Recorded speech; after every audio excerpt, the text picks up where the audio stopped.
Tuesday afternoon edition of Upfront here on ENCA. Now, the Nsfas, that's the National Student Financial Aid Scheme, says it's not accepting any late applications.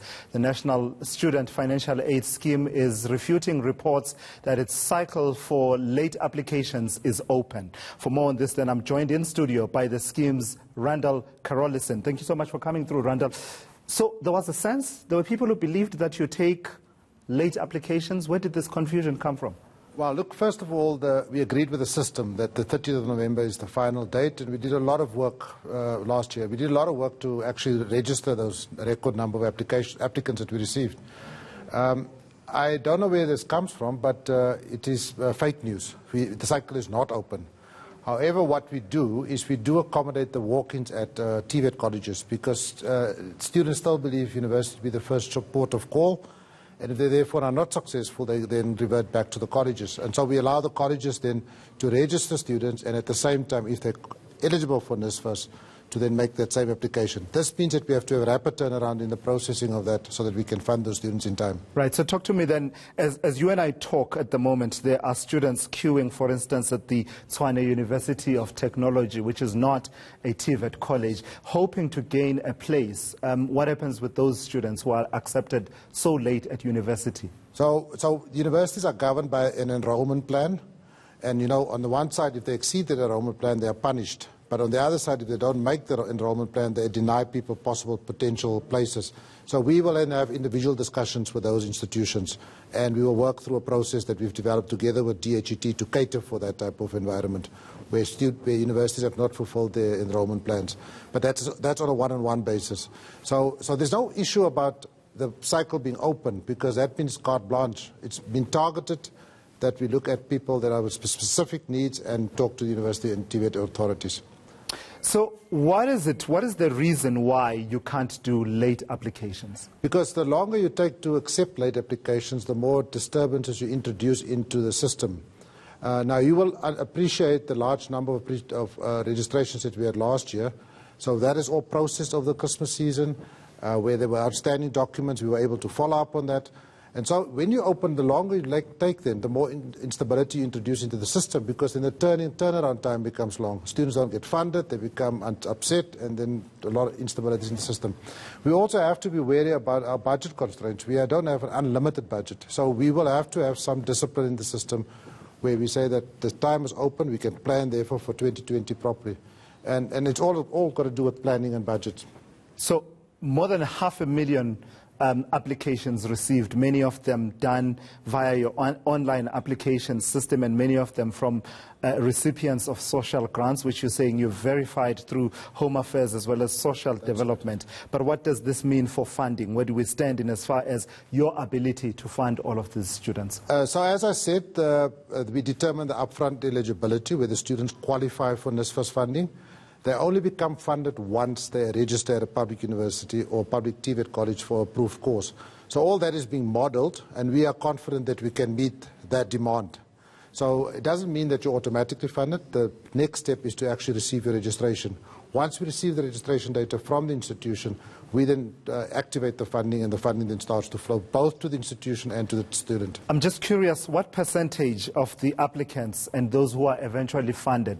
I mean, we've had 2 years now of this system where many of the students would then qualify for what are effectively grants under that scheme announced by former President Jacob Zuma late in 2017. Are you able to give me a sense of what percentage of students qualify for that and the kind of impact you've been able to have in the last 2 years? But you will recall that the administration started in August 2018. And in 2019 we had a relatively peaceful year because we made sure the students get their funding, and we funded 99% of all students. In fact, 99% is the right number. The other 1% did not complete their bursary obligations or did not fill out their forms. So we funded last year 740,000 students, and that's in keeping with our modeling of what we expect to fund. So this year we expect to have a certain percentage growth. And so far already we've declared 600,000 eligible from the new students that applied. So of the 550, 400,000 were declared eligible already, and it's on their portal. And 200,000 of the returning university students have been declared eligible. So now we watch with keen interest what will come out of the TVET system, and that will then give us the final number.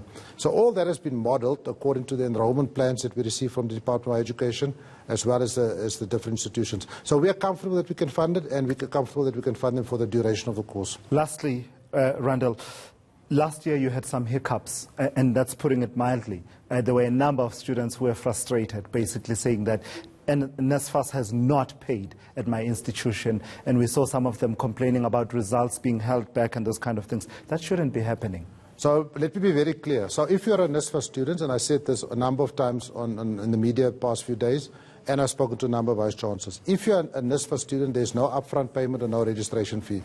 If you're a Nsfas student, an institution can't withhold your results because we pay for that student. So that's guaranteed. So there had been hiccups at the front face where students were told that Nsfas did not transfer the money, and that is nonsense. I want to use a strong term, because we have records of transfer of funds to institutions, and everybody is aware of that now. So of course there were hiccups, but by and large we were successful in funding most, if not all, the students that were on our books.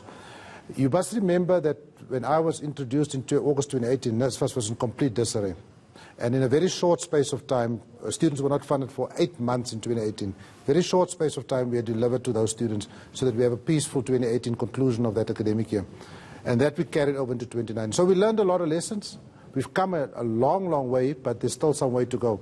So we are able now to exchange with institutions on a live basis, almost a live basis, on an hourly basis, who is funded by Nsfas. So when the student then come there, he or she then can be identified as a Nsfas student and be properly treated. Are there students that institutions that make your work difficult by way that they administer their part of the Nsfas process? Look, there are the ones that are notorious, and I think you know about them. Wits University, for example, comes up from time to time. You hear about problems at that institution, but you also hear about problems at UNISA, for example.